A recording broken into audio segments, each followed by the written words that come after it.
Hello बच्चों, स्वागत है आपके अपनी यूट्यूब चैनल यस के द विजन पॉइंट के एक और शानदार वीडियो में। और बच्चों, आज के इस वीडियो में हम आपको बताने वाले हैं राउल्ट का नियम। और बच्चों, अगर आप इस टॉपिक को अच्छे से तैयार कर लेते हैं तो बोर्ड परीक्षा में निश्चित तौर पे आपको देखने को मिल जाएगा। ठीक, तो आइए बच्चों, बिना देर किए हुए इस वीडियो को हम शुरू करते हैं। देखिए बच्चों, राउल्ट का नियम क्या कहता है। राउल्ट का नियम कहता है कि राउल्ट के नियम के अनुसार किसी विलायक में अवाष्पशील पदार्थ घोलने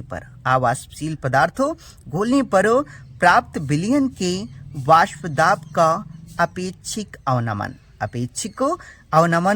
विलय के मोल प्रभाज के बराबर होता है।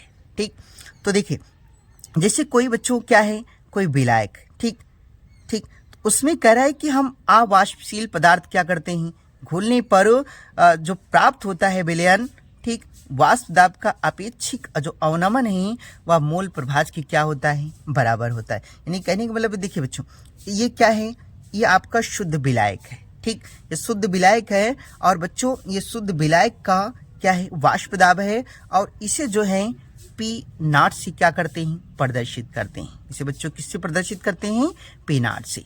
ठीक, और इधर बच्चों ये क्या है, जो इसमें हम घोल रहे हैं, जो इसमें क्या कर रहे हैं, घोल रहे हैं, उसे हम पी एस से क्या करते हैं, प्रदर्शित करते हैं। यानी कि बच्चों जो इसमें जो चीज़ घोला जाता है या कोई भी चीज़ घोल रहे हो उसे हम क्या करेंगे, पी एस से क्या करते हैं, प्रदर्शित करते हैं। ठीक, तो देखिए बच्चों, तो जो राउल्ट का सूत्र है या नियम है वो क्या कहता है कि करे कि अवाष्पशील पदार्थ घोलने पर जो प्राप्त विलयन होता है उसका अपेक्षिक अवनमन, यानी कि देखिए अपेक्षिक अवनमन विलय के मोल प्रभाज के क्या होता है, बराबर होता है। तो आपको जो सूत्र बनेगा बच्चों क्या होगा कि देखिए पी नॉट हो जाएगा minus P S, P not minus P S हो जाएगा, अपान में पी नॉट हो जाएगा।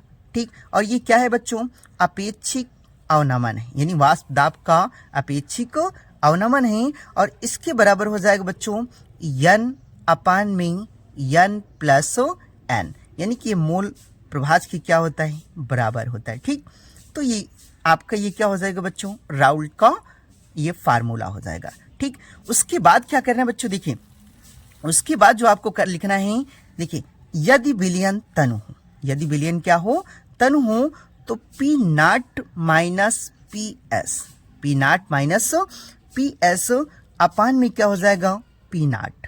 ठीक, और इसके बराबर क्या हो जाएगा बच्चों, ये देखिए यन हो जाएगा, अपान में कैपिटल एन हो जाएगा। और बच्चों ये कैपिटल एन आएगा कहाँ, देखिए जैसे एन प्लस एन बराबर क्या होता है, कैपिटल एन लिख सकते हैं। तो यहाँ हम एन प्लस एन है ना, तो इसके स्थान पे हम कैपिटल एन को क्या कर सकते हैं, लिख सकते हैं। तो यहाँ पे हमने क्या कर दिया, एन लिख दिया। ठीक, उसके बाद क्या करना है बच्चों, आपको देखिए उसके बाद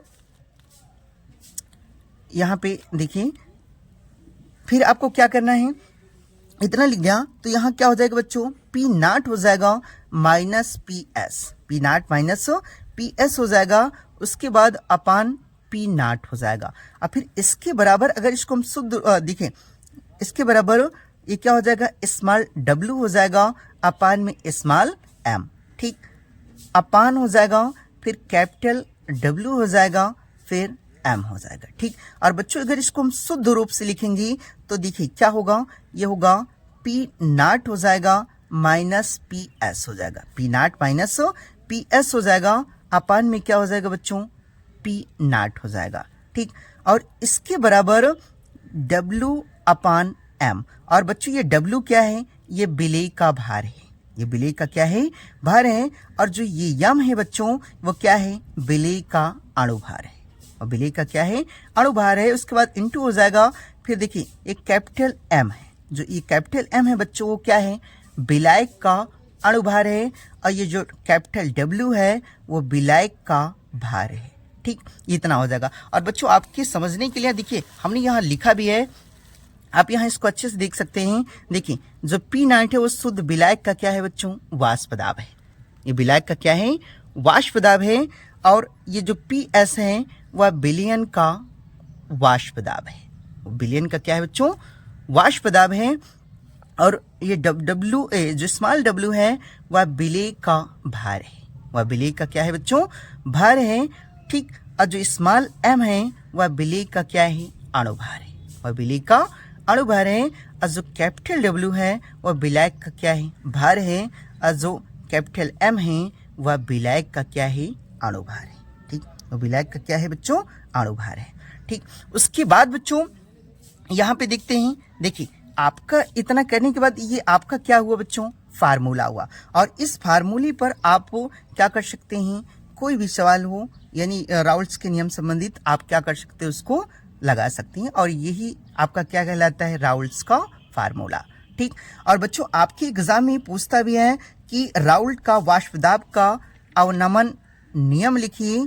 ठीक, और इनकी सीमाएं लिखिए, और सीमाएं भी क्या करिए, लिखिए। तो राउल्ट की सीमाएं बच्चों आपको क्या करना है, लिखना है। तो देखिए राउल्ट की सीमाएं क्या है बच्चों, देखिए जो सीमाएं हैं वो आपको लिखना है कि राउल्ट की नियम ना, राउल्ट का नियम तन विलयनों पर लागू होता है। यानी कि राउल्ट्स का जो नियम है बच्चों वह तन विलयन होगा उस पर क्या होता है, लागू होता है। और दूसरा आपको लिखना है कि यह नियम न केवल, यह नियम केवल अवाष्पशील पदार्थों के विलयनों पर लागू होता है। और बच्चों अगर आपका जो पदार्थ होगा ठीक वाष्पशील होगा तो उस पर ये नियम लागू नहीं होता, यानी राउल्ट्स का यह नियम उस पर लागू नहीं होता।